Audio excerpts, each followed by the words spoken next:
Buenas tardes, buenas noches, buenos días, para alguien que lo vea en otro momento.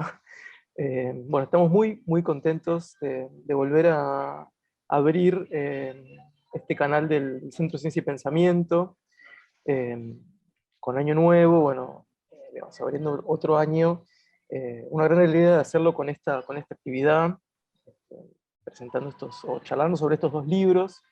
Me tomo 2 minutitos para contar un par de cosas antes de entrar en la actividad en sí misma, eh, que es que, bueno, este año queremos ampliar un poco el tipo de actividades que hacemos.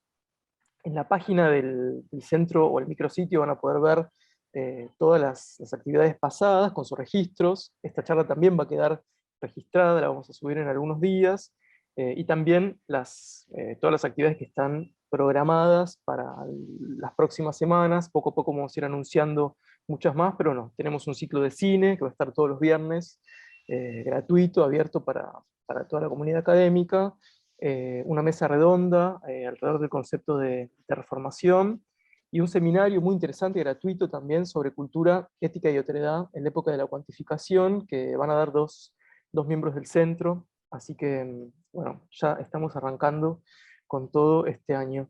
Un año que esperemos que sea un poco distinto a los dos anteriores, pero digamos, con la posibilidad de seguir usando este recurso de la virtualidad que tiene algunas ventajas o algunas posibilidades a explotar todavía. La actividad de hoy me da especialmente mucha alegría porque me encanta hablar de libros. Me parece que es algo fundamental, digamos, seguir hablando de libros, seguir leyendo libros y hablando de libros, eh, como una forma de estar en el mundo. Así que bueno, me alegra mucho y muy particularmente. Y estos dos libros, además, que son excelentes libros que por suerte pude leer en las semanas o meses pasados: el Tecnoceno de Flavia Costa y el Contacto de Teodoro Scott. Eh, Parece que son libros muy interesantes, los dos tienen algo que ver con la pandemia, por lo menos ambos fueron este, paridos durante la pandemia. Entiendo que son un poco libros complementarios, aunque tengan estilos muy diferentes. Hay un diálogo bastante fructífero cuando uno los lee eh, al mismo tiempo, digamos, en tensión, en relación. Eh, no sé, me parece como dos o tres cosas que se me ocurrían en la lectura ahí complementaria: era la relación entre las palabras y las cosas, pero con unas cosas particulares que son los cuerpos, además, un conjunto especialísimo de las cosas. eh, un poco la caída de la metáfora que trae el siglo XXI, y el ascenso de cierta literalidad o presunta literalidad o literalización de las acciones, de las relaciones. Y por supuesto la cuestión de los medios, las mediaciones que hacen a nuestra experiencia vital, ¿no? Pero bueno, ustedes no me quieren escuchar a mí, quieren escuchar acá a quienes escribieron los libros. Los voy a presentar. Edgardo Scott es escritor, psicoanalista, nació en Lanús, en la provincia de Buenos Aires, vive en Francia, fue fundador y es integrante del grupo Alejandría, eh, publicó varios libros, una novela, no basta que mires, no basta que creas, un libro de cuentos, Los refugios, El exceso, Luto, bueno, Contacto. Es editor, escribe, traduce, tiene una carrera bastante interesante.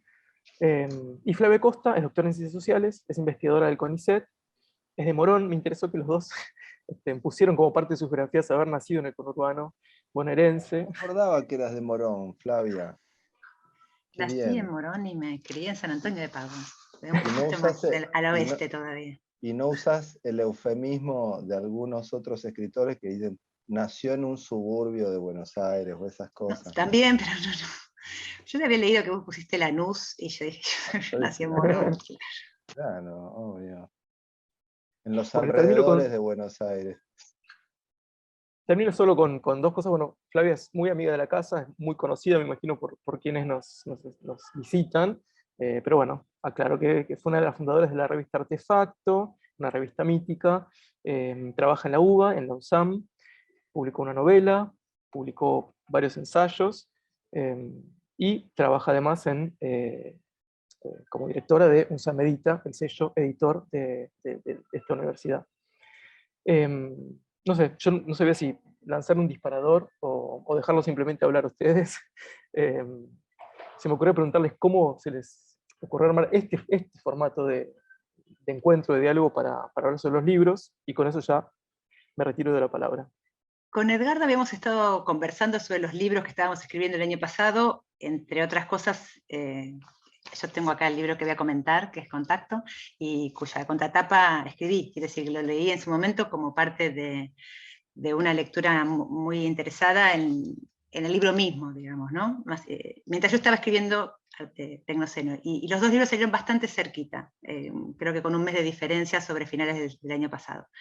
Y eso nos hizo conversar sobre ese momento, acerca de que quizás podíamos tener una conversación juntos a principios de este año, pensando, ya algunos quizás recuerdan que en la convocatoria de ahí yo decía, con títulos bastante, la primera palabra del título bastante anagramáticos, ¿no? Contacto, Tecnoceno, tienen algo ya ahí en común, pero también creo que lo que dijo Hernán, comparto, que son libros en cierta medida componen una suerte de constelación o de galaxia de material pandémico, digamos, ¿no? De material que en parte por nos inspiró en su escritura en lo que estaba ocurriendo, en mi caso y en el caso de Contacto, un collage de los gestos perdidos claramente está referido a la situación pandémica.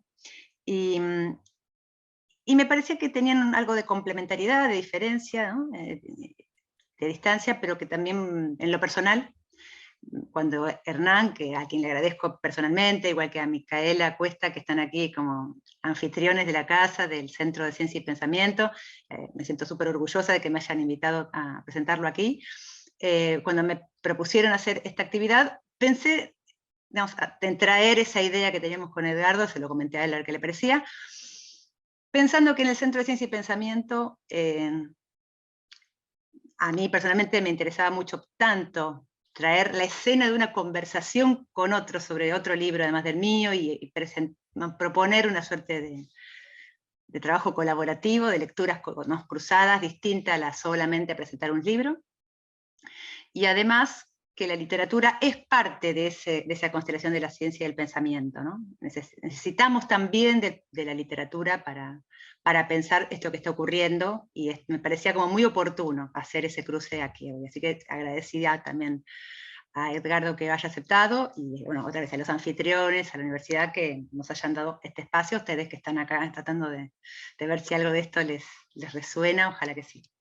Y a ver, Edgardo, no sé si quieres agregar algo.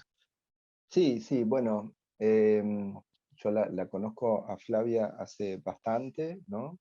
De hecho, fue muy interesante leer Tecnoceno también, porque yo había leído su libro Las anfibias, ¿no? Es decir, yo soy un lector de la primera hora, diríamos, de su narrativa, si yo no me equivoco, del único libro que publicaste de ficción, ¿no? De narrativa, ¿no? Una novela extraordinaria, una novela muy, muy original, en su momento original, y creo que a la luz de los años más aún, una novela que debería reeditarse muy pronto, si no es que ya lo estarás por hacer. Y fue muy interesante porque Las anfibias es una novela también distópica, ¿no? Y que en esa distopía o en ese clima un poco enrarecido y fantástico, como de algún modo me pasó al leer Tecnoceno, deja ver otras cosas, ¿no? Es el viejo tema del enunciado y la enunciación, diríamos, ¿no? Entonces, en una novela que eh, tiene como eje una cierta distopía, un cierto desplazamiento, por ejemplo, yo recuerdo que era como muy conmovedora la relación del padre con una hija, ¿no? Entonces digo, vuelve a algo que por otro lado es absolutamente central y hasta incluso diríamos convencional, diríamos, ¿no? Pero muy, muy desplazado. Entonces, para mí de por sí fue muy interesante leerlo porque a mí me gusta que los autores, Flavia es una gran escritora ante todo, y que se muevan, ¿no? Que hagan cosas que sean un poco imprevisibles y que pasen de un género a otro y que abran distintas discusiones. Ella también, como yo, ha traducido, creo que ha traducido incluso más que yo, pero también ha traducido de una manera no programática, digamos, ¿no? Ha traducido como una manera de intervenir, creo, también en el campo, diríamos nosotros, ¿no? Pero bueno, si quieren, yo escribí algo sobre Tecnoceno, así que si les parece, leo eso, que un poco mis notas de lectura las fui organizando y transformando en un textito breve, no se asusten, ¿está bien? Adelante. Bueno, em, el libro, voy a leer así un poco raro, ya ven que estoy acá. El libro empieza como una novela de ciencia ficción. ¿Por qué? Porque si bien la dimensión material, incluso diría materialista del libro, es, como debe ser, hipertecnológica, las representaciones no. En el libro y en la vida, todavía, lo noto en mi hijo de 4 años, supongo que Flavia lo habrá notado en los suyos, el otro día la Pantera Rosa convivía con Iron Man o Dinotrax, una mezcla horrible de dinosaurios con robots que hay ahora. Sin embargo, mi hijo se reía mucho con la inolvidable escena de la lavandería, donde la Pantera Rosa inunda todo de espuma. Espuma, entonces, pura espuma, dice el lenguaje en el Río de la Plata, y es un sinónimo de puro humo, porque las máquinas no pudieron impedir que sigan existiendo la espuma y el humo, y tal vez el mundo digital tampoco podrá deshacerse de ellos. Por eso está bien cuando Flavia explica que es preciso acompañar la innovación digital con nuevas y mejores imaginaciones, sociales, culturales y subjetivas, en su propio terreno, es quizá la misión más importante del presente y del futuro. Al ir hacia la ciencia ficción, por supuesto me acordé muy rápidamente de Solaris. Una vez más me perdí el momento trascendente, dice Kelvin, el protagonista de Solaris, aquel en que el planeta se dejaba de ver cuando se acerca a la estación espacial. El comienzo de Tecnoceno, y diría que el final también, en el medio es donde sentí más al ensayo, propiamente dicho, al tema que el libro aborda, y ahí supongo que como muchos lectores me instruí, me enojé y también acepté. Pero decía, en el comienzo y en el final de Tecnoceno, me vinieron ganas de releer Solaris, de Lem, o de hojear Un mundo feliz, de Huxley, ¿no? Citado por Flavia en algún pasaje.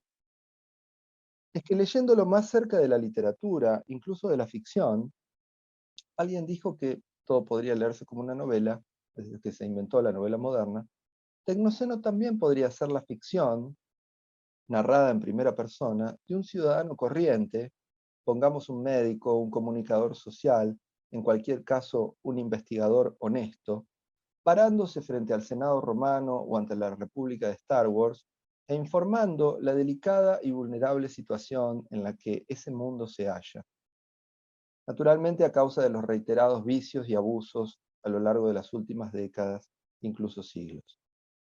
Lo leía en esa clave, tal vez porque, como decía Mariátegui, increíblemente no tan lejos de cuando se publicaban esas dos enormes ficciones de la ciencia ficción, que son Solaris o Un Mundo Feliz, la ficción no es libre, más que descubrirnos lo maravilloso, parece destinada a revelarnos lo real.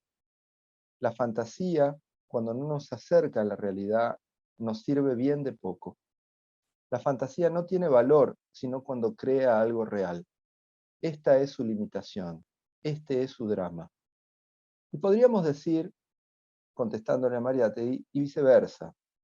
Hay algo de la realidad y de su investigación y análisis que solo adquiere pleno valor cuando logra tocar el imaginario, inscribirlo o incluso inventarlo. De esta forma, si de algo da cuenta Tecnoceno en relación a la realidad y los hechos y datos que presenta, es de la aceleración, efectivamente, de la velocidad y cantidad de información que debemos procesar. ¿Qué significa procesar, finalmente? Resumir, incorporar. El imaginario fabuloso que se desprende del análisis a la vez exacto y creativo de Flavia es el de un mundo que va muy rápido, con muchas cosas, y donde parece que estamos siempre despejando ecuaciones o aislando códigos un poco como en la lluvia de siglas luminosas que Matrix nos legó. Alguien que aparece bastante en los dos libros es Michel Foucault. Digo los dos libros ahí sí, metiendo el mío, ¿no? Supongo que no hay coincidencia sino fatalidad. Foucault es ineludible para confirmar algunas sospechas que él mismo planteó hace bastante. Foucault no vio el futuro, vio este presente, que para él sí era en gran medida el futuro. Pero además también muestra que con Flavio pertenecemos a una misma generación y casa de estudios. Cito, en 1977, Michel Foucault brindó una breve y hoy muy difundida intervención en la Universidad de Vincennes titulada Nuevo Orden Interior y Control Social, en la que, ante el declive evidente del modelo de gobierno disciplinario de las poblaciones, anticipaba el escenario de lo que luego Gilles Deleuze denominaría sociedad de control. Es que Foucault le dio a mi generación precisiones para volver a la política, y la política es tal vez el eje, yo no diría secreto, pero sí apaisado, en el que Flavia lee todo lo que escribe en su libro. Houston, tenemos problemas, ya sabemos, pero yo agrego, los problemas son políticos, y hasta de cultura política. Ese cruce está cambiando, lo que entendemos por política, lo que hacemos como política. Eso también está en Tecnoceno. Una política que, por un lado y superficialmente, se encuentra hiperideologizada, pero que vista en profundidad, se encuentra a la vez homogeneizada en una reproducción y en una praxis sin conciencia. Hacemos todos los días ferozmente política sin tener gran noticia de ello, parece. Hace unos días, por ejemplo, una escritora bastante conocida dijo eso y yo casi me desmayo. Dijo, no todo es política. Ahora todo sería, en sus palabras, naturaleza. Pero ¿qué cosa puede haber más política hoy que el concepto de naturaleza?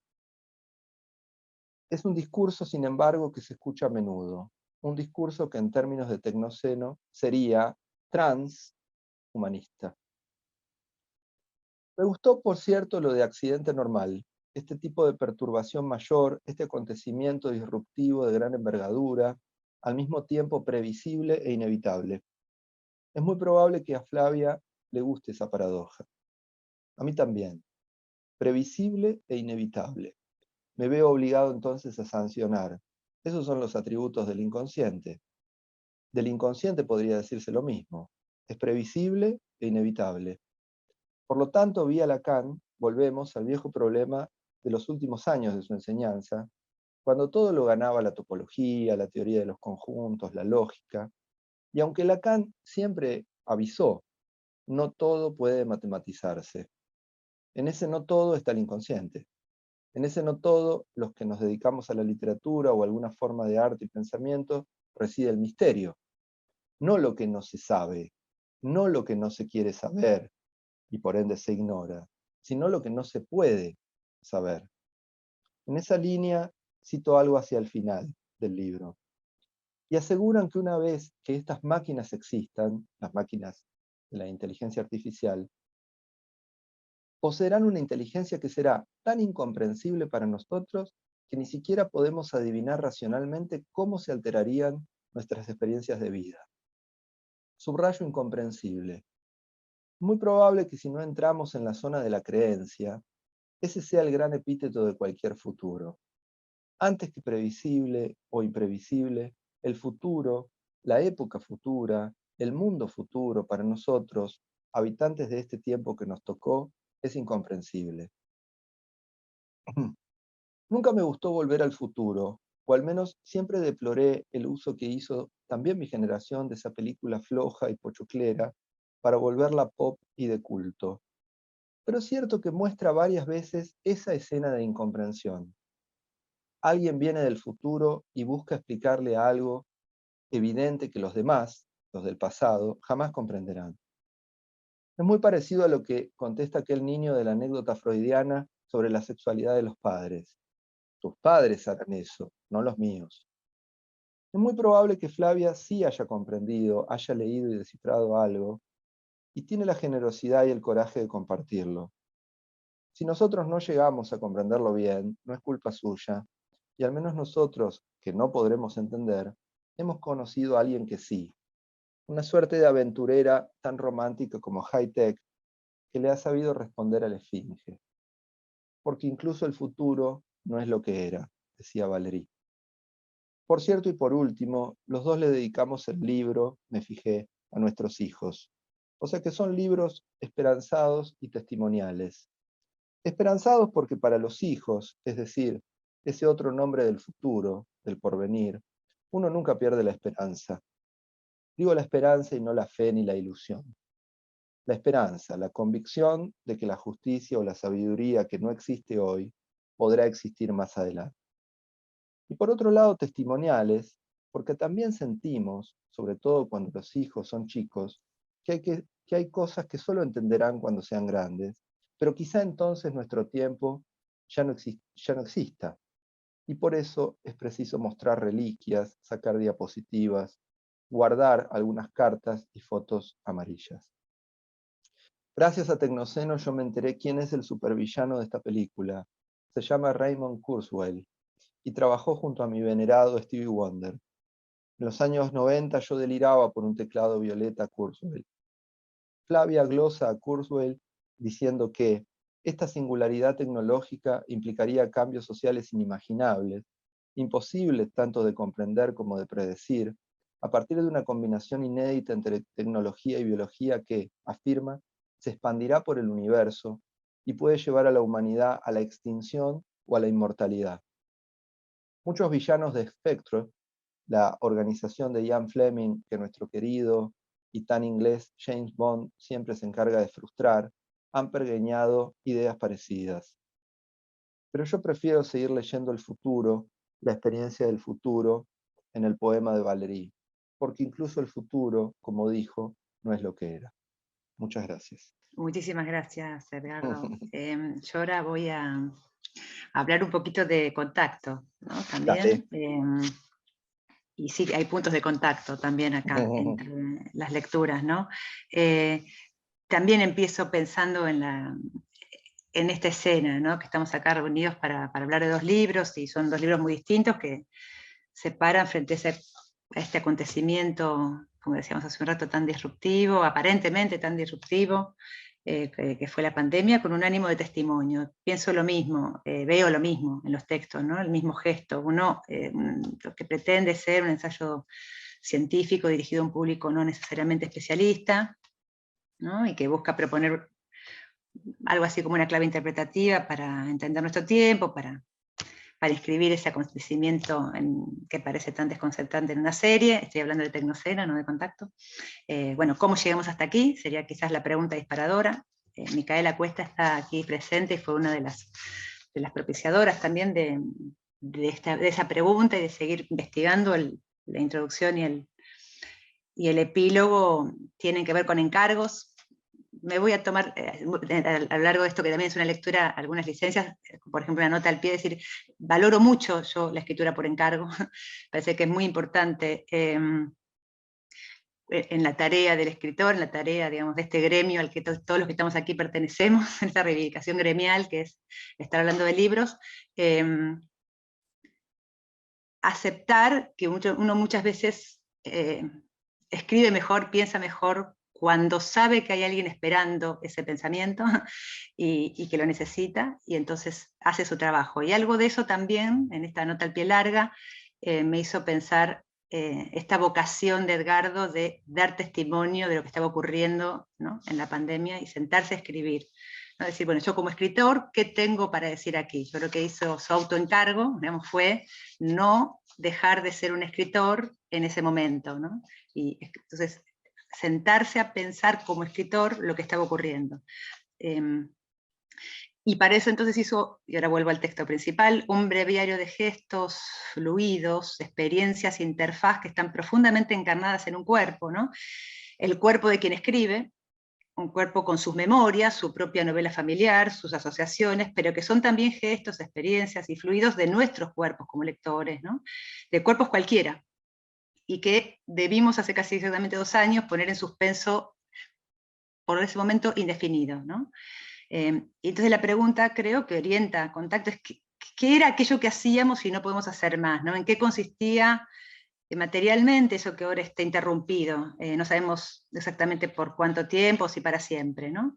Entonces, los besos, las caricias, la saliva, los abrazos, el cuerpo a cuerpo, el aliento, la palabra, en definitiva, que son los primeros capítulos que recorren el libro, cada uno, digamos, tratando de recordar, es como ese ejercicio de recordar, rememorar qué era todo eso que está de alguna manera interdicto, esa superficie de contacto que está de alguna manera suspendida. Y las nuevas imágenes también, un glosario sobre el final de las nuevas imágenes que aparecieron en estos primeros meses de aislamiento, ¿no? De aislamiento, encierro, riesgo, asepsia, ¿no? Sanitizante, ¿no? En algún momento, ¿no? Restricciones, no aparece nueva normalidad, pero aparece todo el tiempo, ¿no? Nueva normalidad sin contacto. ¿Qué significa todo esto? La pregunta de Edgardo es esa. ¿Qué significa esto? ¿Cómo se procesa eso desde algo que está en el capítulo sobre la saliva? Dar una pequeña frase que dice Edgardo sobre un cuento de Chekhov muy, muy hermoso que recuerda la muerte de un funcionario que comienza, digamos, el drama del funcionario con un estornudo sobre un superior, digamos, ¿no? O sobre un posible superior, ¿no? Y relata algo este texto Edgardo, dice, Chekhov lo ha logrado con ese mecanismo revelador de verdad que es el cuento. Bueno, ese mecanismo revelador de verdad que es la literatura, es parte de la máquina con la cual también vamos a pensar, digamos, lo que nos pasó y lo que nos está pasando, ¿no? Ese mismo ejercicio es lo que está intentando Edgardo, porque tiene otra forma de conocer la literatura, ¿no? que la ciencia, o que la filosofía, o que las ciencias, ¿no? Los libros entonces, y ahora vuelvo, que tienen mucho en común, y que están escritos como, bueno, creo que se escriben siempre los libros, ¿no? Con este ánimo de testimonio, y que precisamente en este momento de clivaje en el que estamos, y que somos conscientes de estar atravesando, es posiblemente algo de lo más urgente que tenemos que hacer, ¿no? Dar fe de haber visto, y dar fe de haber vivido.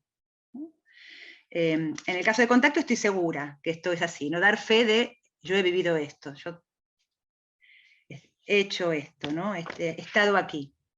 En el caso de Tecnoceno, espero que también, creo que los dos son libros, o sea, como decía Sloterdijk, ¿no? Cartas a los amigos, cartas a los muertos y cartas a los todavía no nacidos, ¿no? Escritos en la conciencia de estar dando testimonio de ser un cuerpo. En el caso de Contacto está clarísimo, ¿no?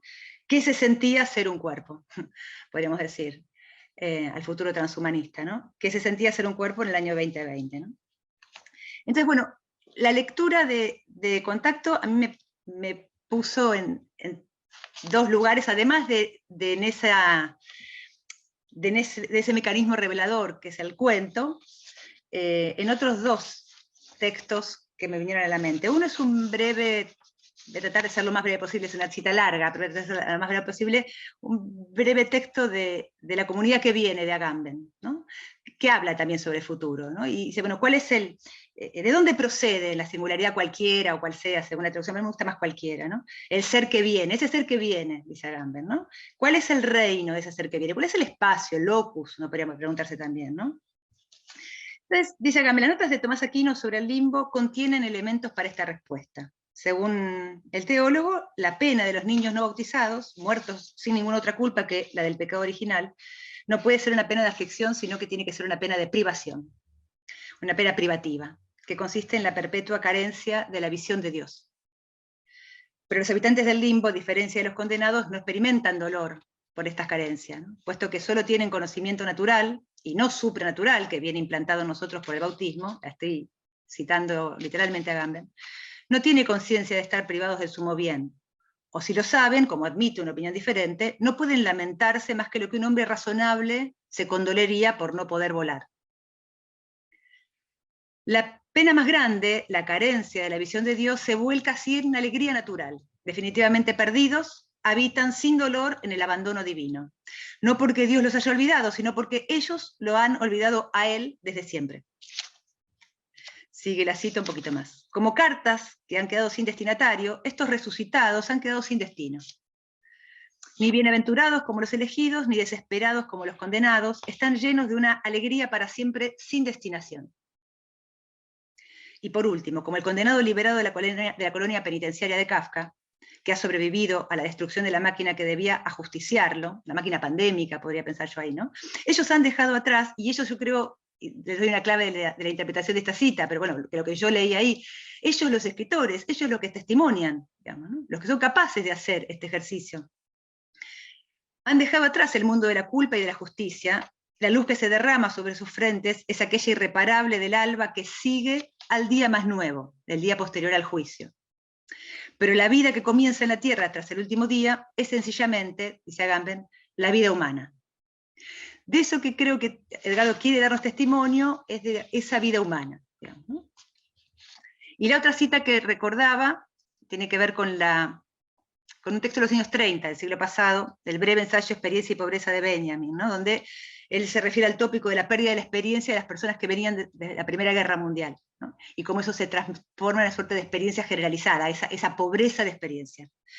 Y dice Benjamin, ¿no? Una experiencia del todo nueva ha caído sobre el hombre al tiempo que este enorme desarrollo de la técnica. Sí. No hay que entender la pobreza de experiencia como si los hombres añorasen una experiencia nueva. No, lo que añoran es liberarse de las experiencias. Añoran un mundo en torno al cual puedan hacer que su pobreza, la externa y por último también la interna, cobre vigencia de manera tan clara, tan limpia, que salga de ella algo decoroso. No son ignorantes inexpertos. Con frecuencia es posible decir todo lo contrario, lo han devorado todo, la cultura, el hombre, y están sobresaturados y cansados. Nadie se siente tan concernido como ellos por las palabras de Shepard, ¿no? Están ustedes, todos están cansados, pero solo porque no se han concentrado todos sus pensamientos en un plan enteramente simple y enteramente grande, ¿no? Cierra la cita de Benjamin. Y yo creo que hay algo del texto de Scott que nos recuerda esta doble situación, ¿no? Por un lado, esta alegría límbica del trabajo, por decirlo así, sin destinación, con esa esperanza lejana en ese futuro que está en la carta, ¿no? Que dejamos en la carta, y al mismo tiempo esa experiencia que yo creo que estaba también en las anfibias, que recuerdo de recién, esa experiencia de una cultura sobresaturada, ¿no? Experiencia de esa sobresaturación. Pero claro, con esa herramienta, con ese material, que es esta experiencia cultural tan cargada, Edgardo sabe que es con lo que tiene que trabajar, ¿no? Ese ser contemporáneo crítico de una época, no hacer lo contrario de lo que dice la época, sino con el material de la época, trabajar y hacer algo distinto, interceptar ese material con preguntas diferentes y con operaciones diferentes de aquellas a las que estamos acostumbrados. El libro Contacto habla, creo que algo mencioné recién, está en la contratapa, pero sugiero que lo prueben ustedes mismos, de los hálitos vitales, ¿no? De la vitalidad del contacto, de la presencia, del tocar, del acariciarse, penetrarse incluso, con toda la erótica del cuerpo que está en este término, ¿no? ¿Y qué es el cuerpo? Uno pregunta sin esa profusión de eróticas, ¿no? Declinaciones de eros en la vestimenta, en la palabra, en las secreciones, en las formas de mirar y de exponerse a la lectura o a la mirada. Sabemos también, sí, que hay una tanática del cuerpo, ¿no? También, ¿no? La llamamos hoy transhumanismo, gordofobia, o castigo aleccionador de la libertad sexual, lo que fuera, ¿no? Pero eso no es de lo que hablamos hoy acá, ¿no? Él habla de la época, así como buena parte de las formas de autocomprendernos, y eso está en Tecnoceno también, lo digo siguiendo a Scott Lash, tiende al aplanamiento, ¿no? Las formas de vida infotecnológicas, digo ahí en el libro, se aplanan, o se inmanentizan, para tomar un poco el lenguaje deleuziano, ¿no? Alessandro Barico se refiere a esto como el fin del mito de la profundidad. Ya no hay profundidad, es todo superficie, ¿no? Entonces puede decir una tendencia que moviliza el sentido del plano de la metáfora al plano de la metonimia, ¿no? Del plano del paradigma al plano del sintagma, del plano semántico de la asociación por semejanza, al plano sintáctico de la asociación por contigüidad, ¿no? La ley del buen vecino de Barbour, por poner un ejemplo, ¿no? De la hipótesis y la interpretación a la lectura de correlaciones. Entonces, ese movimiento que atraviesa la época en distintos aspectos aparece también en el libro de Edgardo, que utiliza ese método, ¿no? Va asociando un tema con otro, hilando una idea con otra, llevado por una especie de frenesí asociativo muy acelerado, como la época, solo que siempre anclado en un recuerdo, en una idea personal, en una iluminación muy significativa, ¿no? Entonces lo hace con una naturalidad francamente admirable, un poco supongo que por psicoanalista, ¿no? Y un poco porque entiende que para ser, como decíamos hace un rato, un crítico contemporáneo de la época, no alcanza con oponerse, discutir ese frenesí, ¿no? No alcanza con discutir el aplanamiento, o expresarlo, denunciarlo, como la figura del protagonista de ciencia ficción que inventaba Edgardo Scott recién, ¿no? Como, acá, señores jueces, está pasando esto, sino que es hacerlo, ¿no? Desde sus propias hendiduras, ¿no? Con sus propias herramientas, desviando un poco esas fuerzas, profanando, digamos, esos códigos sin negarlos. Lo decía Heidegger, ¿no? En el peligro está lo que salva, ¿no? Entonces ahí hay que arrojarse para poder luego decir algo de eso que está pasando. Y lo hace Edgardo Scott, ¿no? Lo hace, empieza con el beso, y yo voy a quedar solo en el primer capítulo, pero para mostrarles algo de ese frenesí, y un poco el tipo de operación que hace Edgardo en el libro, que a mí me resulta muy interesante, ¿no? Muy atractiva también. Yo decía que era beckettiano, el libro de la contratapa, porque a mí me hizo acordar también mucho a Molloy, el libro, ¿no? Es una especie de monólogo loco, pero claro, con otros elementos, no es la conciencia personal, no, son los elementos de la época y de ese recuerdo, de ese odiseo en la isla de Calipso, extrañando una vida que no está, porque estamos aislados, y qué ocurre ahí en esa cabeza, ¿no? Y bueno, el libro empieza con Cortázar, ¿no? Con un fragmento del capítulo 7 de Rayuela, toco tu boca, con un dedo toco el borde de tu boca, ¿no? Y no sé si todos los lectores saben, algo que Edgardo sabe muy bien, que él pertenece a un linaje de los escritores argentinos para quienes Cortázar era un problema, digamos, ¿no? No era una solución, ni un ejemplo. Era como mínimo una incomodidad y un adversario más generalmente, ¿no? Germán García, Luis Guzmán, Lamborghini, la propia María Moreno, que aparece enseguida, 2 páginas después, pensaban que precisamente lo que había que hacer era otra cosa, digamos, ¿no? Que estos efectos premeditados y bien intencionados, ¿no? Son las palabras que usa el propio Edgardo al comenzar. Entonces, claro, empieza con algo que sabemos que es una incomodidad, ¿no? La primera escena nos trae entonces el cosquilleo del beso, pero también inmediatamente la revelación, algo velada, paradójicamente, de un truco, ¿no? Y la salvación también, ¿no? Por suerte quedan los detalles. Entonces, ahí nos dan la clave de todo el texto. Todo el texto, Edgardo, todo el tiempo va a hacer ese ejercicio crítico de tomar algo, mostrar el truco y rescatarlo al mismo tiempo, ¿no? Un poco como hace Tarantino, que está 5 o 6 páginas después, pero después de al menos 5 asociaciones en el medio, con Érase una vez en Hollywood. Y no sé si ustedes vieron la película de Tarantino, pero empieza ya con Brad Pitt haciendo el doble de cuerpo de Leonardo DiCaprio, y uno dice, no, eso no puede ser, o sea, eso es un problema. Bueno, el mismo truco, ¿no? El mismo truco está haciendo Edgardo todo el tiempo.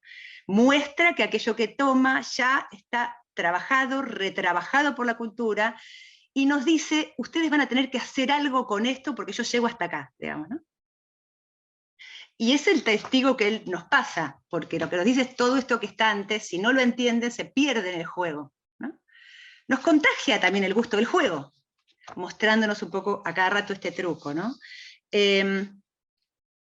Inmediatamente después en la misma, o sea, una página más, no pasa más, y ya pasa al dedo en la boca de la película Cabo de Miedo. No sé si la recuerdan. ¿Sí? Ven que es nuestra generación, bueno, para la que muchos de los que estamos acá, ¿no? Nick Nolte, Robert De Niro, Juliette Lewis, que es la hija de Nick Nolte, y Robert De Niro es el malvado. El odio y el amor como partes de lo mismo, nos dice Edgardo Scott. El lado B, ¿no? El goce como forma del mal, el beso traicionero. Entonces, claro, aparece ese relato en el cual lo que tenemos que encontrar es en toda esa sucesión, ¿no? Después de ahí la foto, el beso en el ayuntamiento de Robert. Pronunciámelo vos, Edgardo, que estás en Francia, y lo vas a hacer mucho mejor que yo. Duano. Perfecto, ahí está. Googleenla si pueden.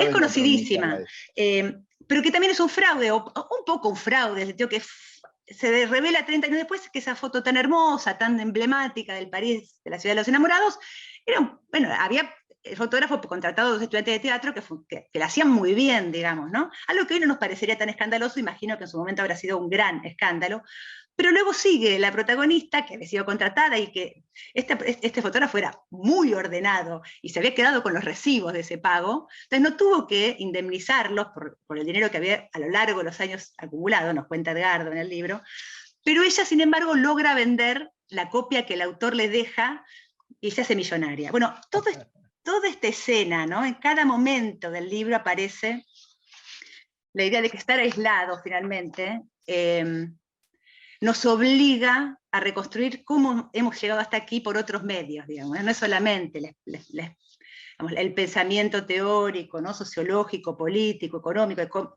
que nos arrojó aquí, sino con qué ropas estamos aquí, ¿no? Por eso, ¿no? Con qué ropajes estamos aquí. Y con qué contamos para salir, también podemos decir, ¿no? ¿Qué es lo que tenemos para salir? Y Edgardo nos dice que todo esto es parte de lo que tenemos. Una María Moreno antes del feminismo por lo menos a la Argentina post-2015, ¿no? Ella siempre fue una militante feminista, pero el elogio del beso, y bueno, Germán García y María Moreno, como les decía, ya son un signo. Y otra cosa que me interesó, no los voy a aburrir, porque es largo, pero sí les quiero como contagiar el entusiasmo de ir a Contacto. Una cosa que me pareció interesante, que escande todo el tiempo, Edgardo, el libro con letras de rock, ¿no? Algo que está en Mark Fisher, si ustedes quieren, ¿no?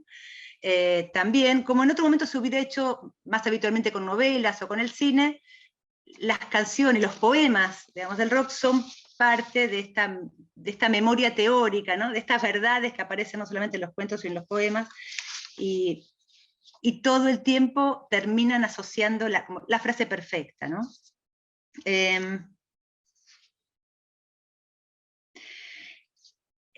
Creo que estamos en la página 11 y ya vamos por el octavo salto, ¿no? Y pasamos por el álbum de The Cure de Kiss Me, Kiss Me, Kiss Me, por Rodolfo Valentino, ¿no? por DiCaprio y Tarantino, y nos quedamos de nuevo y vuelve a Tarantino, ¿no? Y dice lo que me parece, quizás que encierra uno de las claves de lectura, por lo menos para mí más intensas del libro. Tarantino, creo que esto es parte de lo que nos recuerda Edgardo Scott, nos dice que siempre amamos lo mismo pero diferente. ¿No? Que eso que volveremos a hacer cuando la pandemia pase ya no seremos nosotros, ¿no? Y que la verdad que descubriremos no es mejor que la anterior, no es más verdadera, pero tampoco menos verdadera. Y esto no es una toma de partido por la relatividad de los valores y de las verdades, sino una asunción del misterio del tiempo. ¿No? Eso nos dice Scott, literalmente. ¿No? Supongamos que hubiésemos escuchado la voz de Valentino, ¿no? El galán del cine mudo. Imagínense si hubiéramos escuchado esa voz italiana de Italia del Sur, ¿no? ¿Sería el besador que era en ese momento? Pero eso también es el misterio del tiempo, ¿no?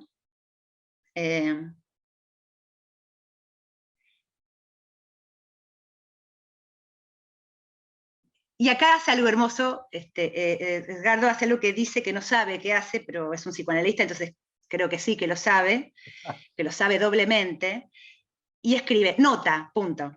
Por algún motivo, el recuerdo de Valentino me trajo el recuerdo de Johnny Rix Hexum, el protagonista de la serie Viajeros. ¿No? Claro, es un viaje en el tiempo, y todo el tiempo lo que nos dice Edgardo es que pensamiento, ¿no?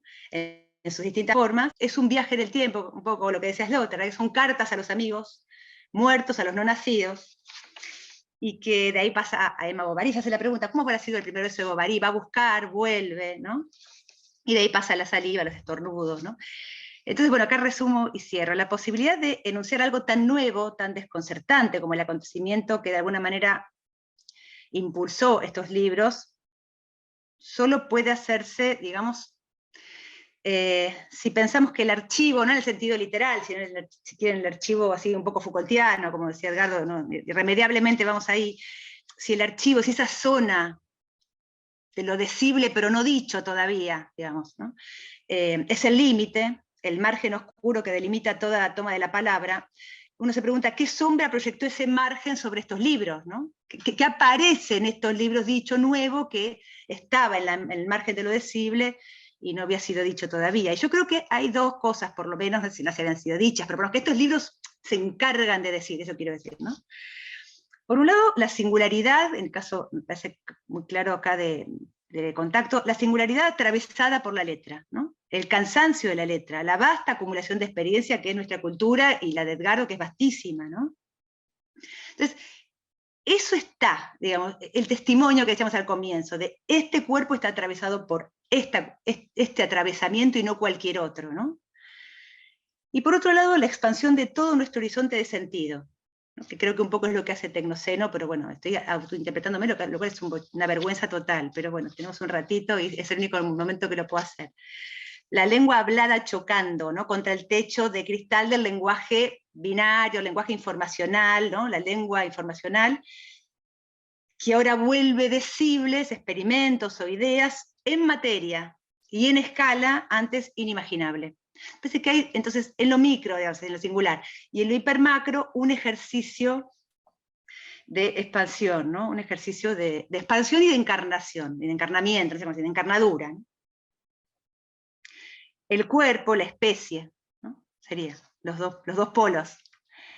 La novela familiar de un escritor nacido en la década del 70, ¿no? Y el calendario de la serie Cosmos en los últimos segundos del día 31 de diciembre, ¿no? El encuentro, digamos, entre la literatura y los accidentes normales de la inteligencia artificial, finalmente es una biblioteca como la que está detrás de Micaela ahora, ¿no? La que yo veo acá al lado mío en mi cuadradito, ¿no? Y es una experiencia de la escritura, es una experiencia de la transmisión, y por lo que sabemos hasta ahora, se hace con el cuerpo. Y con eso yo quería cerrar. Bueno, gracias. Nos faltan Gracias, los aplausos. Edgardo. No, lo hacemos así también, lo aplausos. vamos a hacer. Que todos aplaudieran. Bueno, a mí los insto a leer Contacto. Realmente creo que hace sentido, también después de haber pasado la experiencia de la pandemia, en el sentido del aislamiento total, ¿no? Vuelve a hacer sentido. Gracias, Flavia, hermosa lectura. Sí, muchísimas gracias a Flavia y a Edgardo. Muchísimas gracias. Tenemos un rato, como unos 20 minutos más, tranquilos, digo, de posibilidad de hablar, así que pueden o volcar comentarios en el chat o pedir la palabra, porque tenemos tiempo. Yo aprovecho ese tiempo para hacer mi propio comentario. Digo, me parece muy interesante la cuestión de los registros. Yo vengo más, digamos, trabajo en un registro más parecido al de Flavia, en general, y creo que en los dos libros se muestra un poco la dificultad, lo limítrofe de la posibilidad de mantenerse en un registro literario, digamos, en este momento. Flavia anuda algunas hipótesis justamente en el momento de precipicio de las posibilidades de hacer teoría, o teoría social, o teorías o ciencias humanas. Y de nuevo también escribe un collage, una especie de anti-archivo, una especie de anti-algoritmo, en la época en la que reina justamente el algoritmo, un tipo de relación, digamos, de los datos de la información que es completamente distinta. Y lo otro que me despertó la lectura cruzada, precisamente, es esa idea de reerotización, es decir, de frente a un montón de sensaciones de final, de últimas cosas, de aceptación, qué sé yo, de imposibilidad, al contrario, el planteo de reerotización de las prácticas, de los recuerdos, o como decía Flavia, de la imaginación, digamos, ¿no? Un poco el propósito para esa idea de Tecnoceno es esa reerotización, no sé si lo dirías así, Flavia, pero de la imaginación, digamos, ¿no? Esa repuesta en práctica de la imaginación. Así que yo también invito a la lectura de ambos libros, que me parecen como dos piezas muy importantes para pensarnos en este presente. Y bueno, queda abierto ahí el micrófono, la palabra, si alguien quiere hacer un comentario o alguna pregunta. Ahí hay una pregunta. Yo creo que como hay varios amigos, está bueno responderle a la gente.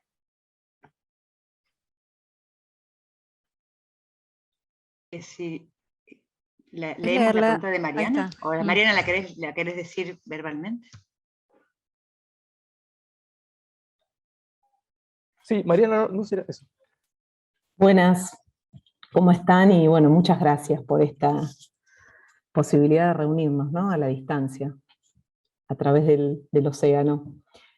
Bueno, un poco invitarlas a Flavia, etcétera, a pensar nuevamente lo que mencionaba Hernán, este presente, cómo se construye conocimiento y qué alternativas hay para construir saberes desde otro lado, ¿no? Cuando pareciera que las plataformas y los sistemas programados van en una dirección alejada por ahí de la reflexión o de cuestiones más relacionadas con la subjetividad, con lo reflexivo, con cuestiones que, bueno, creo que parte del núcleo de Tecnoceno tiene que ver con eso, ¿no? Con pensar alternativas estructurales que quizás disputen cierta centralidad a estos sistemas algorítmicos, infotecnológicos, etcétera, ¿no?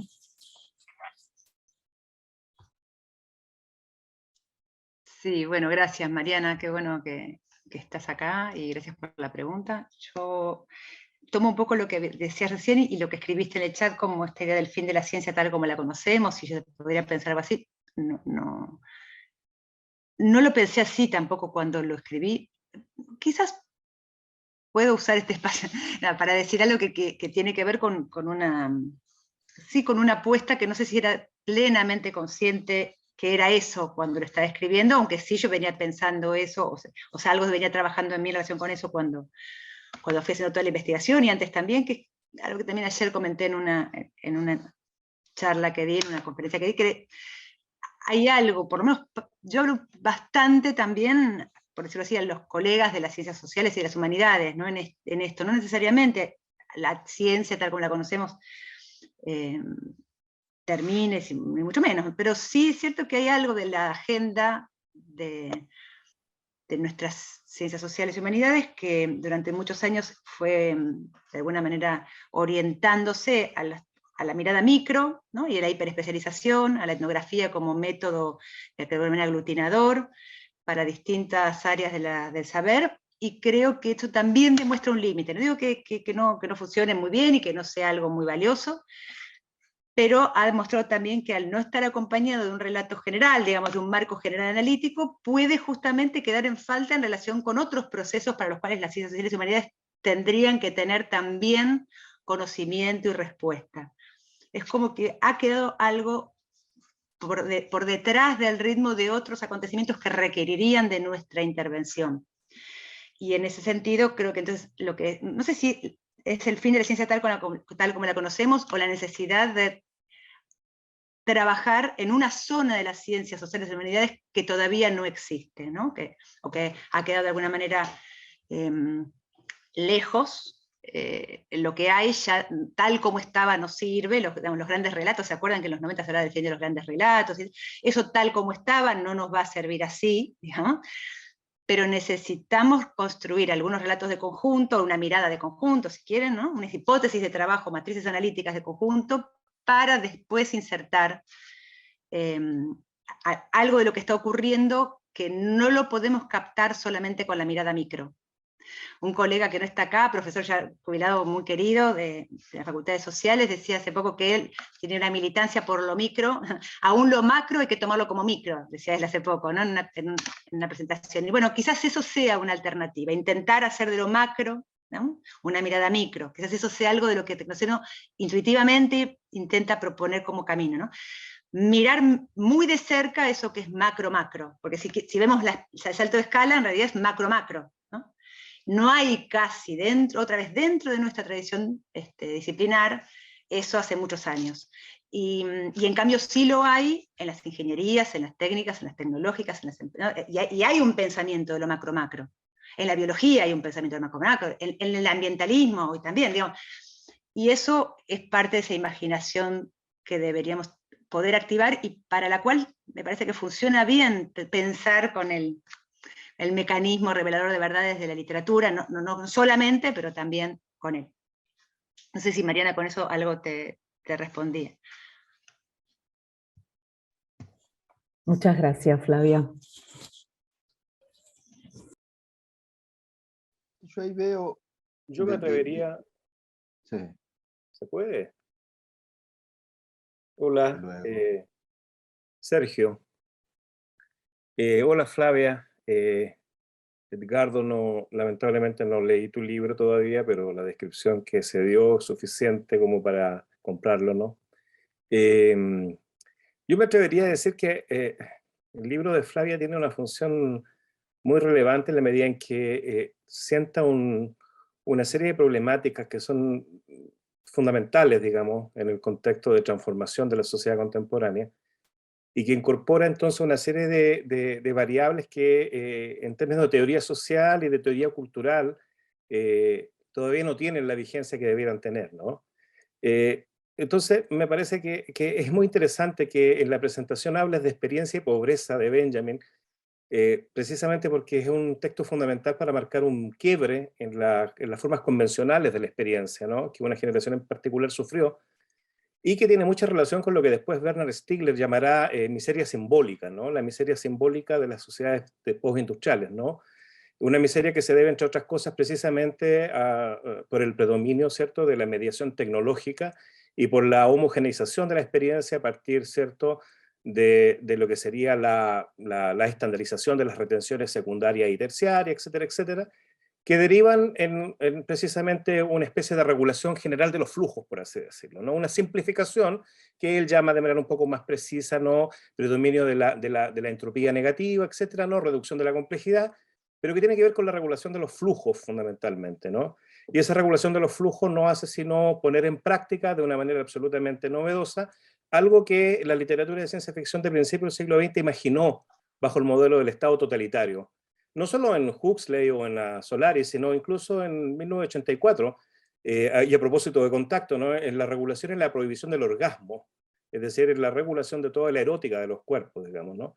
Entonces, en ese horizonte general, a mí me da la impresión que efectivamente de lo que se trata es de dar cuenta de las transformaciones tanto a nivel de las prácticas sociales, culturales, como de los procesos de subjetivación, a propósito de la mediación tecnológica, por supuesto sin caer en la tecnofobia propia del humanismo de mediados del siglo XX, pero atendiendo a la condición de fármaco de esta mediación tecnológica, ¿cierto? En la medida en que puede producir la devastación, pero también produce una transformación cualitativa de la experiencia y obliga entonces a pensar nuevas formas del contacto, por así decirlo, ¿no? Y cuando escuchaba lo de Edgardo, pensaba, por ejemplo, ¿no? Tengo un estudiante que está haciendo su doctorado en medicina curativa y paliativa, y qué importante es para los que practican la medicina curativa y paliativa la cuestión misma de la caricia, el contacto, ¿no? La cercanía corporal, y cómo todo esto se vio profundamente impactado con la prohibición del contacto, ¿no? Con la prohibición y con la regulación de la tactilidad, pero no solo por la pandemia, sino como toda la práctica médica se vio absolutamente afectada por la juridización del contacto, producto de todo el sistema jurídico de sanciones y de prevenciones, de la erótica, de la interacción, finalmente para salvar, digamos, el prestigio de las instituciones que están encargadas de regular el contacto. Bueno, decía eso así en general, pero me parecía espectacular el encuentro, así que gracias. Hola y gracias, Sergio, buenísimo. Gracias por la intervención. Y sí, efectivamente hay toda esa dimensión más filosofía de la técnica que aparece ahí en Tecnoceno, pero que también es verdad que intenta ser solamente o principalmente una descripción de gran calado de un área específica además del problema, ¿no? De un área bastante específica que es esta de las tecnologías, digamos, infocomunicacionales de la llamada vigilancia, por decirlo así. Leonel tiene una mano levantada ahí, pero también hay un par de preguntas en el chat. No sé si querés vos, Hernán, moderar y verla, o querés que lo haga yo directamente, lo que pregunta Helmut. ¿Cómo quieras? A ver si alguno de los dos quiere tomar la palabra. Está Helmut y está Roberto. Si alguno quiere tomar la palabra. Yo quería decir dos, tres cositas muy breves. Una, que varias veces se habló de cuerpo, ¿no? Habló Flavia, hablé yo en los libros. Y me parece que siempre en estos temas enseguida se nos impone la idea de cuerpo, ¿no? Y que a mí siempre me parece muy interesante porque creo que el cuerpo hoy, por lo menos, es muy pasible de un montón de supersticiones, finalmente. Probablemente como siempre lo ha sido, ¿no? Pero creo que hoy un poco más, ¿no? Y entonces me parece siempre interesante ubicar que en realidad siempre que hablamos de cuerpo hablamos de imaginario, es decir, el cuerpo para devenir un cuerpo y ser una unidad, esa unidad por supuesto es solamente imaginaria y por ende está anclado en el lenguaje. Entonces en realidad cuando hablamos de cuerpo me parece que siempre es muy muy importante ubicar el lenguaje, ¿no? Porque creo que muchas veces pareciera, aún hoy, que se piensa como un cuerpo, como si hubiera cuerpo más allá del lenguaje. Por supuesto no hablamos del organismo, ¿no? Pero hablamos del cuerpo. Pero en ese sentido a mí me parece siempre muy importante subrayar eso. Y lo otro que quería decir en relación a una de las preguntas que vi ahí, que decían como la relación entre experiencia y pandemia, y que puntuaba la idea, la salida de la pandemia, lo primero que yo pensaría es que yo no estoy tan seguro que hayamos salido de la pandemia, ¿no? Que me parece que todavía no salimos, vamos a hacerlo rápidamente en un sentido bien, qué sé yo, definitivo, vamos a ponerlo así, ¿no? Tanto a nivel moral como a nivel práctico. Y creo que eso es lo que justamente está en juego, ¿no? Es decir, me parece que todavía no sabemos, no tenemos la experiencia, no disponemos de la experiencia de ver qué o de qué manera nos va a haber marcado la pandemia. Es decir, me parece que ahí sencillamente yo veo un misterio, ¿no? Es decir, todavía no se puede saber porque efectivamente eso todavía no pasó. Y no pasó hasta el punto de que como cualquiera pensaba, no sé si ahora acá en Francia, por ejemplo, ya casi vemos cómo se va yendo el barbijo, por decirlo rápidamente, ¿no? Es decir, cada vez hace falta menos, creo que queda en el transporte público y no recuerdo en qué otra ocasión la obligatoriedad del barbijo, pero si no podemos andar por todos lados sin barbijo. Y como se imaginarán, yo soy uno de los primeros que se lo ha sacado, digamos, ¿no? Muy feliz. Y entonces veía que alguien, qué sé yo, estornudaba, ¿no? Volviendo a lo del estornudo, y cómo quedamos absolutamente traumatizados, ¿no? El que tose o estornuda, es imposible que no nos genere inmediatamente algún tipo de reacción, ¿no? Incluso diría de reacción interna, si somos elegantes, ¿no? Es decir, que no tengamos algún tipo de pensamiento, asociación, o que justamente sancionemos de algún modo eso, ¿no? Lo cual me parece que es prueba de que todavía estamos bastante adentro de la pandemia, ¿no? Bueno, eso solamente. Bien, y bueno, Helmut, ¿querés tomar la palabra?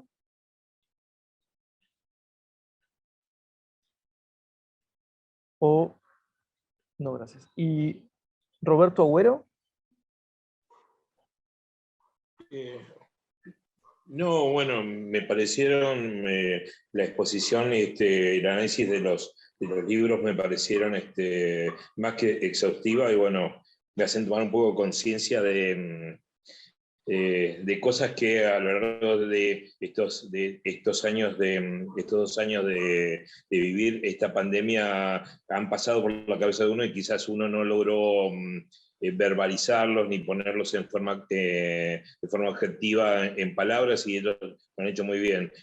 Bueno, me interesa especialmente el libro de Flavia Costa, que fue el que leí más en detalle, y bueno, realmente yo vertí el comentario de que uno leyendo el libro me parece como que genera una sensación ya de inexorabilidad, de algo que ya está definido con un curso prácticamente indetenible, y mi pregunta justamente para Flavia es si ella, con esta toma de conciencia de ponerlo en palabras, de hacer que la gente tome conciencia de esto que vos planteás, ¿eso podría generar alguna modificación en el curso de los hechos, o esto ya es inexorable y en cierta forma tenemos que resignarnos a este futuro ominoso en el cual la inteligencia artificial es algo que, vamos a decirlo en palabras muy vulgares, ya nos llevó puestos?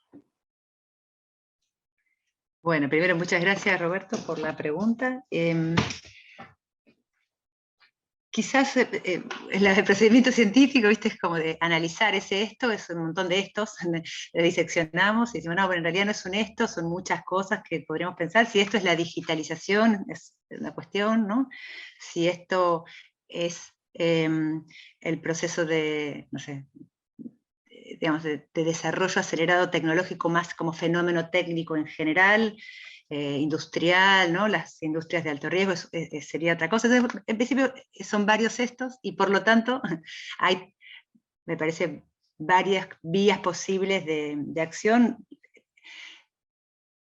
Voy a hablar quizás más como escritora ahí que como científica, porque no soy capaz de decir nada como científica respecto a qué va a pasar, pero como escritora sí puedo decir acerca de con qué ánimos está escrito el libro y qué es lo que logro vislumbrar cuando escribo, y es, en principio, los que venimos trabajando en la lectura de esta aceleración técnica desde el siglo pasado,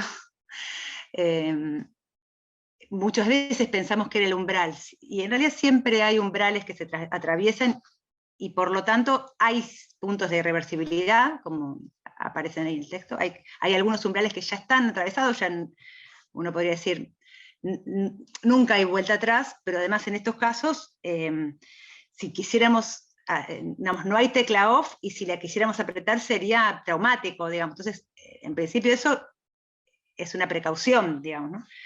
De hecho, solo para dar un ejemplo, que pasa en Alemania con la industria nuclear, la energía nuclear civil. Se detiene la industria nuclear civil, se vuelve a los combustibles fósiles, digamos. No es que hay otra forma de hacer las cosas que no tenga ni un problema ni el otro, digamos, ¿no? En todo caso son cuestiones que tienen que ver con elegir el problema que preferimos tener en un momento determinado, en algún aspecto. Y insisto, para cada uno de los problemas que propongamos, hay maniobras siempre. También es cierto que el ritmo acelerado hace que el colectivo humano, para pensar el problema, esté cada vez un poco más exigido. Y por eso es necesario construir, digamos, saberes técnicos, disciplinares, que estén a la altura de la situación y que seamos capaces de construir, digamos, colectivamente más pensamiento específico, especializado, digamos, ¿no? Eso por un lado. Por otro lado, el espíritu, como decía hace un rato, de ninguna manera sería el apocalipsis. O sea, hay la persona más contraria a la idea de apocalipsis o de catastrofismo, digamos. Me parece que el apocalipsis es una idea sumamente habitual en Occidente, y en Oriente un poco menos, pero en Occidente es súper habitual, tanto que la tenemos completamente internalizada y nos alivia suponer que va a venir un fin del mundo.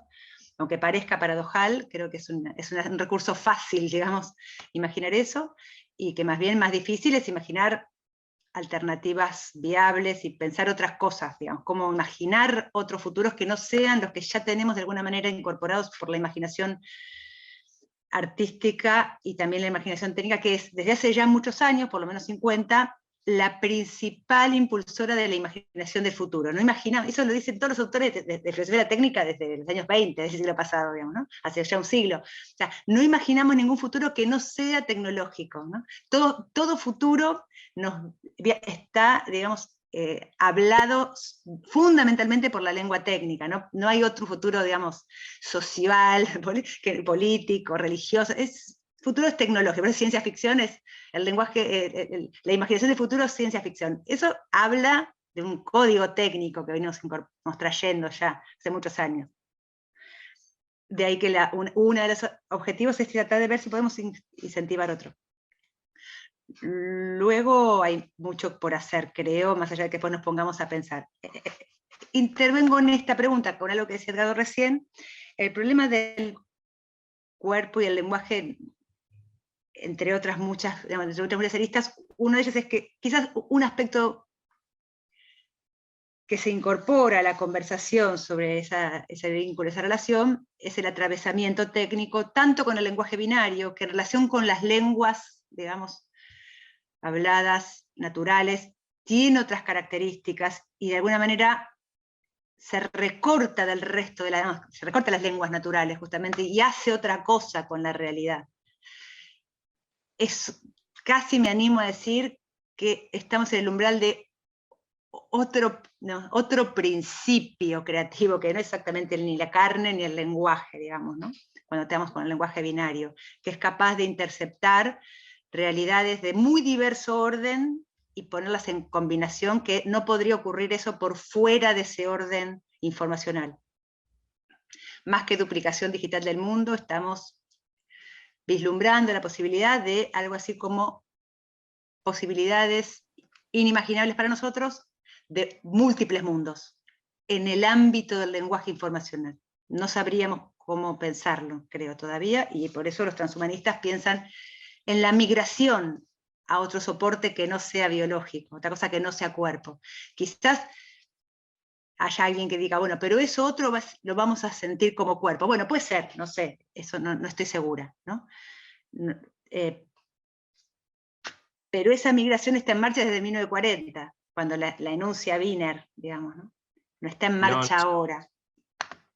Bien, no, mirá, yo soy médico, lo digo esto por el sentido de que los médicos hago una especialidad en la cual la tecnología, soy médico nuclear y hago imágenes cardiovasculares, en la cual muchos de mi generación se abrazaron a la tecnología casi con un concepto iluminista de pensar que iba a permitirnos, especialmente a los cardiólogos, poder disminuir la mortalidad de la enfermedad cardiovascular, mejorar pronósticos en la población y llegar más rápido a diagnóstico, tratar de evitar que muchos eventos ocurrieran. Y nos damos cuenta que ha mejorado, pero bueno, que esto es una herramienta que a veces, en la cual le hemos cargado mucho de significación, y muchas veces frente a la falta de la herramienta sentimos como que la esencia de lo que estamos haciendo quizás no sigue el camino correcto. Es más, principalmente con la incorporación de la inteligencia artificial, por ejemplo, a la fase de diagnóstico médico, cada vez los médicos que nos dedicamos a esto, sentimos que en cierta forma la máquina cada vez está tomando decisiones, no solamente a la par nuestra, no solamente corrigiéndonos, sino tomando casi decisiones por encima de lo que nosotros tomaríamos, y bueno, y enseñarle a la máquina a que la decisión en lo biológico no siempre 1 más 1 es 2, es un camino difícil. Es un camino porque nosotros no entendemos totalmente el funcionamiento de la máquina y probablemente la máquina no nos entienda a nosotros. Quizás, como vos decís, en el futuro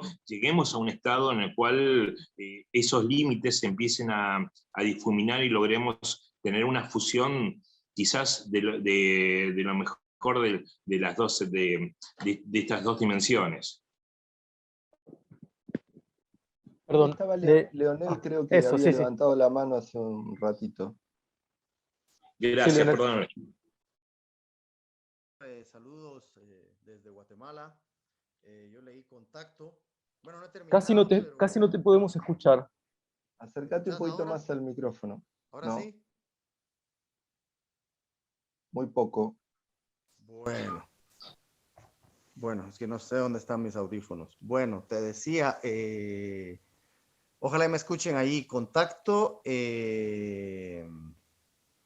bueno, un contacto lindo. Con Edgardo alguna vez charlamos y comentamos de los libros de viajes y como dice el subtítulo, ¿verdad? Un collage de los gestos perdidos, un viaje a lo que echamos tanto en falta durante la pandemia.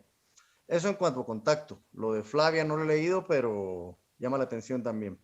Por otro lado, con respecto a la pandemia y a la mención permanente de la pandemia, yo soy médico infectólogo y yo, todo ese aislamiento y la falta de contacto durante la pandemia, nosotros como médicos y más como infectólogos fue cuando más trabajamos y más en contacto estuvimos con la enfermedad y con los pacientes, ¿no?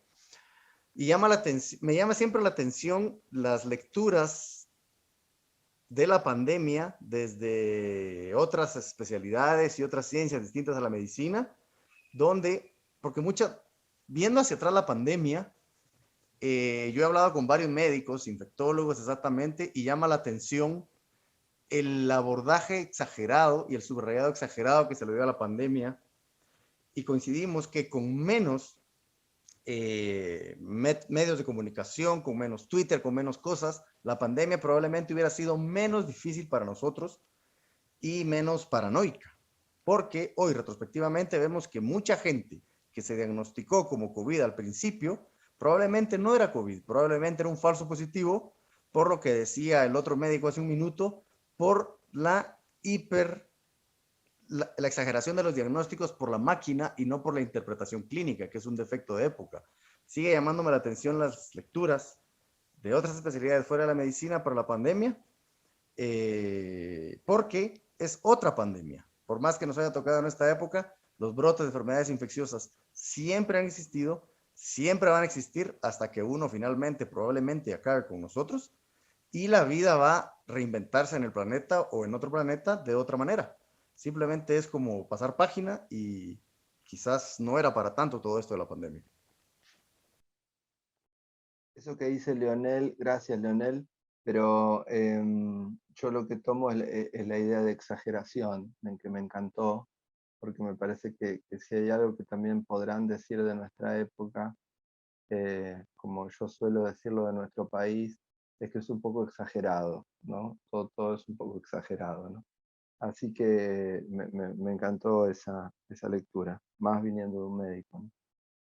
Gracias. Flavia. Sí. A Karina, no, había una pregunta de Karina que me interesaba también. ¿Querés comentarla, Karina?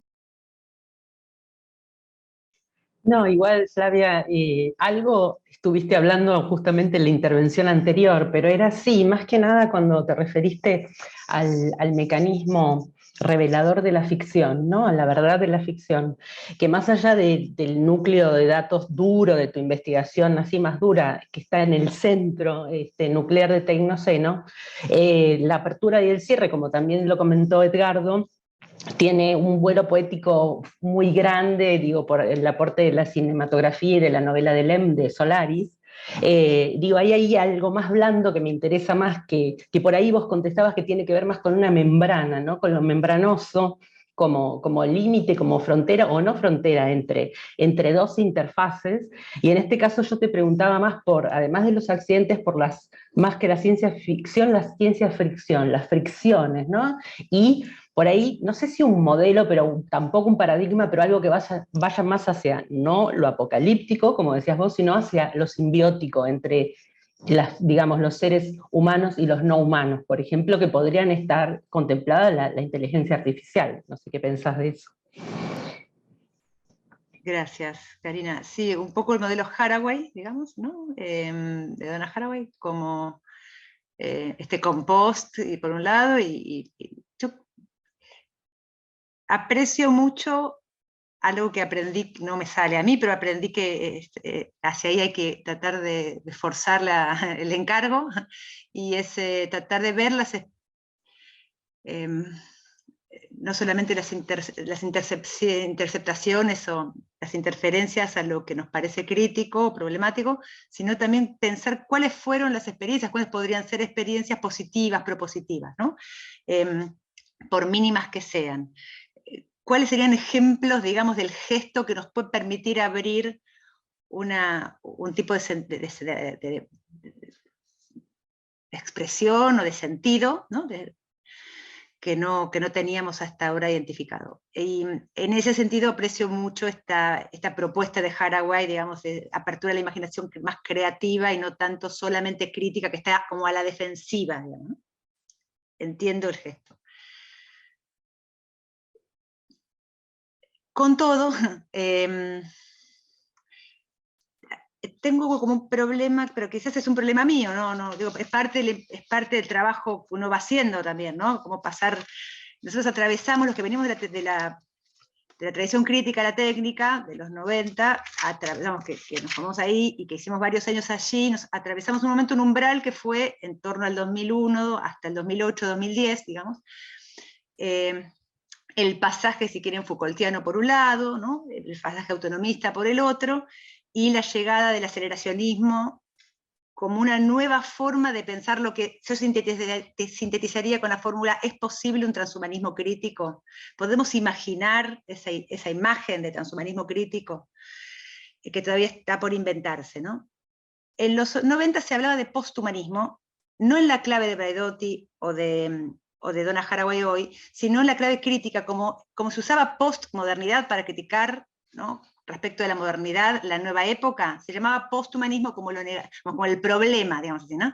Aquello que venía a romper con el humanismo, pero no si quieren, la línea política del humanismo como patriarcal o el varón, ¿no? Sino el humanismo en el sentido de que este idea más universal y en algún sentido que permitiera un pensamiento de lo humano en su conjunto, con toda su dimensión, si quieren, ingenua, naif y problemática, ¿no? Prácticamente problemática. Con el tiempo ese término no prosperó en ese sentido y en realidad prospera como un término positivo respecto del término más negativo que es transhumanismo ahora, ¿no? Entonces tenemos ahora como otra forma, usamos el mismo término que nomina otra cosa.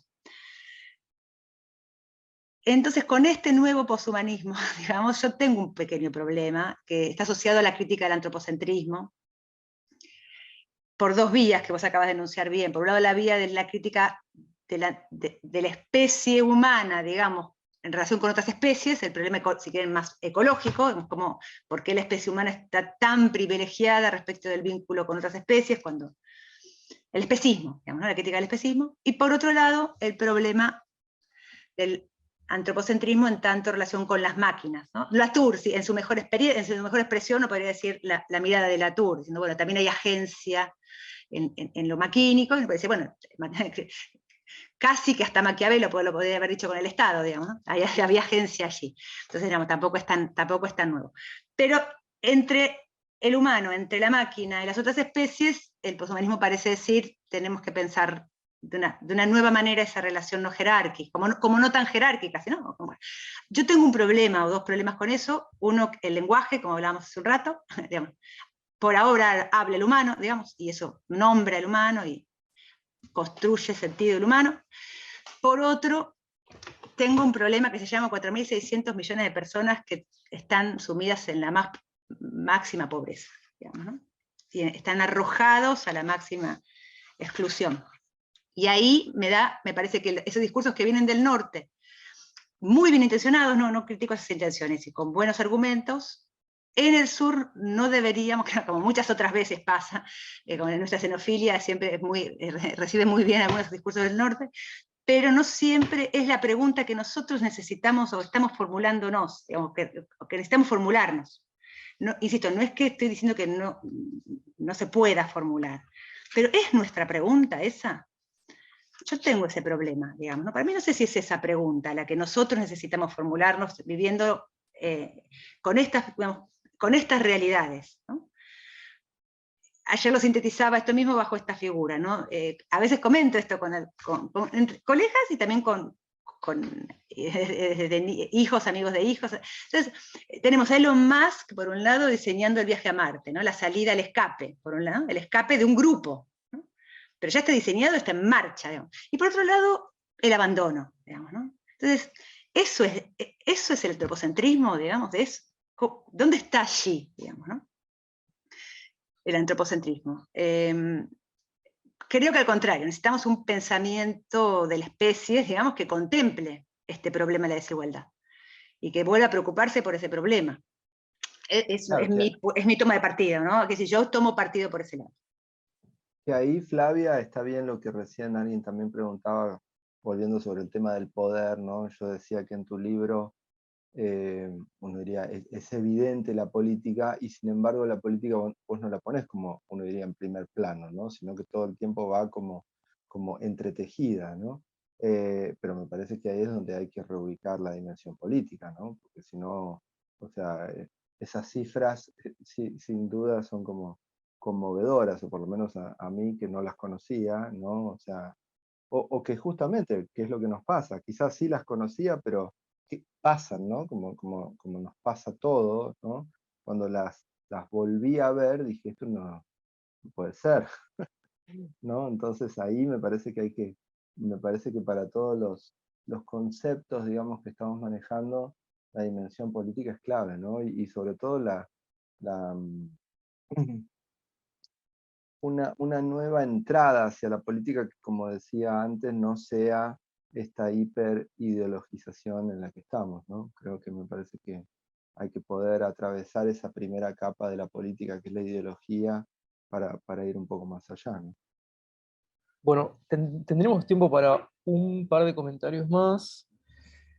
Por un lado... Yo quería decir una cosita para Sí, Flavia. adelante. Sí. Flavia, de acuerdo con tu última observación, me parece súper importante, ¿no?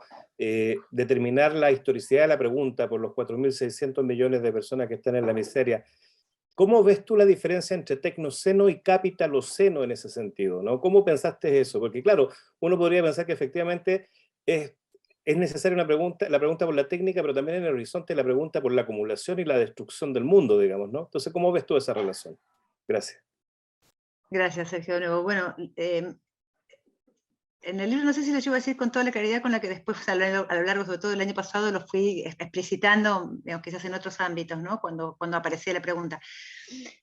Digamos, el antropoceno, todos creo lo saben, es una tesis que si bien venía ya del siglo pasado, y la pregunta por la huella ecológica, Paul Virilio, por ejemplo, era uno de los que se hacía esa pregunta, estaba ese término menos claro hasta que Paul Crutzen, un premio Nobel de Química del año 95, gana el premio Nobel, en el año 2000 enuncia, digamos, más o menos formalmente, la hipótesis muy controvertida en ese momento de que estábamos iniciando una nueva era geológica, el antropoceno, la era del humano, digamos, del antropoceno. Luego otro químico, Will Steffen, es el que trabaja con Crutzen, pero que desarrolla un poco más esta idea de la gran aceleración. Y arma las curvas, famosas curvas de Steffen, del equipo de Steffen, que marcan que en 1950 comienza el pico, tanto en sistema Tierra como en sistema humano, en muchos marcadores, 9 marcadores para cada uno como mínimo. Acá en el grupo está Alejandro Covelo, que está investigando otros marcadores, por ejemplo, los accidentes industriales de la era del Tecnoceno. Entonces, bueno, donde podemos seguir viendo que el 50 es una época en la que esta gran aceleración se dispara. No es de esto, pero también con esto, que la Comisión de Estratigrafía, los geólogos que son de alguna manera los que toman como el ámbito experto que va a dirimir, digamos, la controversia acerca de si el antropoceno es o no una era geológica, vienen diciendo, no terminó la discusión todavía, falta, pero por ahora vienen diciendo cada vez con más evidencia que efectivamente en torno a los años 50 del siglo pasado se inicia una era de irreversibilidad de la huella estratigráfica, digamos, tanto en suelo como en atmósfera como en océano. Eso es un marcador estratigráfico, no cultural. Entonces, ahí, bueno, venimos los de humanas y sociales y decimos, bueno, pero esto no es cualquier antropos, ¿no? Perdón, me quedo algo. Para mí, por eso yo puedo hablar de tecnoceno y poner el eje en la dimensión técnica, pero porque me interesan también incidencias específicas allí. Me parece que hay que pensar toda una nueva estrategia en torno a la industrialización y justamente para no ser ni catastrofista ni suponer que es un destino, también intervenir en los diseños posteriores, ¿no? La metáfora del sistema Tierra como diseñado es una metáfora que tiene límites, el sistema Tierra no está diseñado, pero se pueden diseñar. Yendo hacia atrás, los sociólogos, humanidades, etcétera, ¿no? Preguntan, bueno, pero ese antropos no es cualquiera, digamos, incluso ese tecno-antropo no es cualquiera, y efectivamente, entonces, la pregunta se empieza, digamos, la datación se retrotrae. Crutzen decía que el antropoceno inicia con la era industrial, es decir, la gran era industrial, la gran revolución industrial entre la primera y la segunda, ¿no? Entre el 1750 y 1900. Pero la hipótesis del capitaloceno, en Argentina, por ejemplo, Maristela Svampa es una de las autoras que más desarrolla esa idea, y me parece muy valiosa también. Lo que hace es politizar y volver también a la dimensión sociológico-política o económico-política esa pregunta. La condición necesaria para todo el desarrollo técnico es también una condición socioeconómica específica de acumulación, ¿no? Lo que yo pienso no son términos en competencia, antropoceno, capitaloceno, tecnoceno, son dimensiones analíticas, porque no podemos, ninguna dejar de lado. Lo que yo creo, es que la aceleración técnica nos exige de una manera completamente inédita a la humanidad. Si no queremos, creerle a Kurzweil, o que no queremos creer que lo de Kurzweil simplemente es un destino, ¿no? La seguridad tecnológica, eso nos exige a un ritmo aceleradísimo a pensar problemas que no habíamos pensado nunca en esta dimensión. Están los que tienen que pensar el capitaloceno, estamos los que estamos pensando el tecnoceno, y habrá otras cosas para pensar en paralelo. Y por ahora, y defender mucho, un hombre, un voto sería, ¿no? Defender muchísimo ese registro. Gracias. Bueno, estamos pasados como siempre de la hora prometida, pero hay dos comentarios más que con esto podríamos dar cierre. Uno es el de Germán Rúa sobre bueno, qué posibilidades de salida o resistencia. Me parece que es algo que de alguna manera se encaró, digamos, tal vez Germán quiere agregar algo más o quieren volver sobre ese tema.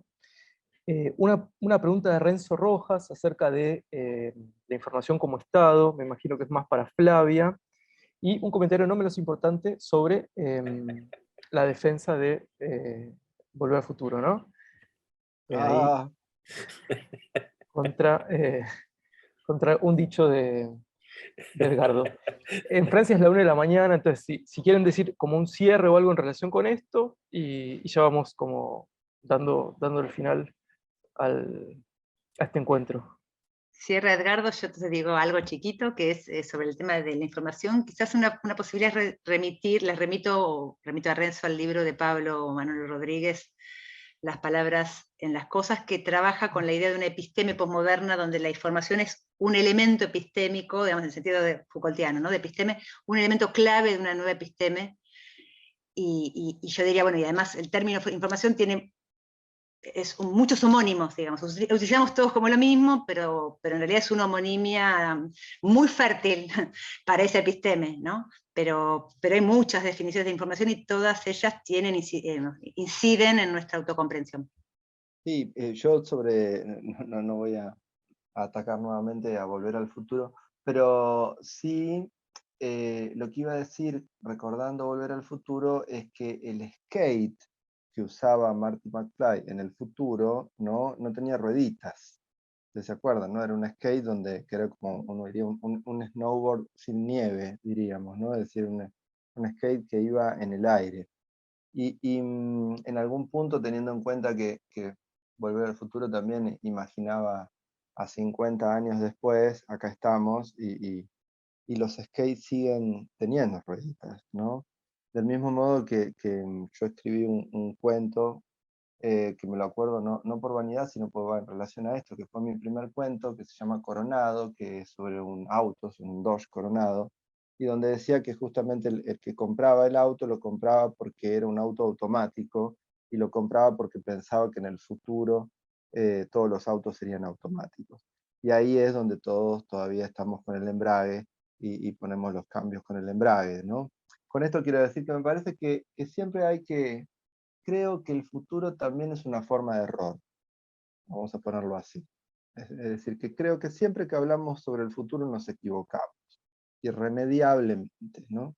Y que me parece que eso es muy atractivo, por otro lado, porque también es como una suerte de exorcismo, nos permite como equivocarnos, diríamos, impunemente, gozar con el error, podríamos decir, ¿no?